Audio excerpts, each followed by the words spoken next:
Before the ground learned the weight of sorrow, the Lord formed Adam from the dust of the earth. Breath entered clay, and man became a living soul. Adam opened his eyes to a world untouched by death, where every tree bore life and every creature moved without fear. He was given purpose before he was given pleasure to tend the garden and to walk with God. Yet among all creation, Adam stood alone. So the Lord caused a deep sleep to fall upon him.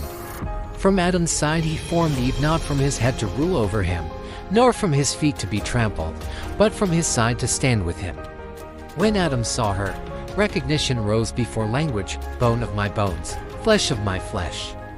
They were united in trust, naked and unashamed, living under one command, the freedom of many trees, and the boundary of one. The Lord had spoken clearly. The tree of the knowledge of good and evil was not to be eaten. Obedience was not a burden, it was a covenant of trust. The serpent entered quietly, not with force but with questions. Did God truly say? Eve listened. She considered. The fruit was pleasing to the eye, desirable for wisdom. She saw possibility where God had placed restraint. The serpent twisted truth, promising elevation without obedience, knowledge without dependence. Eve reached. Adam stood beside her. He knew the command, he heard the warning, yet he chose silence over leadership, desire over obedience. He took the fruit and ate. In that moment, innocence shattered. Their eyes were opened not to wisdom, but to shame. Nakedness, once pure, became something to hide. They stitched fig leaves together, attempting to cover what obedience once protected. When the Lord walked in the garden, Adam and Eve hid. The God who had given them life now asked questions, not for his knowledge, but for their confession. Adam spoke first, shifting blame. The woman you gave me. Eve followed, pointing to deception. The serpent deceived me. Truth was spoken, but responsibility was divided.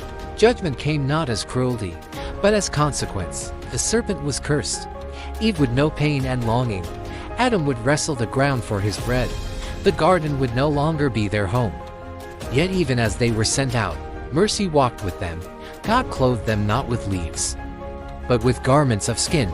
Blood was shed, and covering was given. Hope was spoken, a promise that the seed of the woman would one day crush the serpent as head. Adam named his wife Eve, the mother of all living. Though death had entered, life would continue.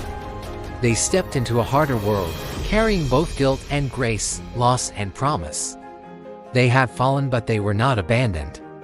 Lessons from Adam and Eve: disobedience begins with doubting God's word. The fall started not with eating, but with questioning truth.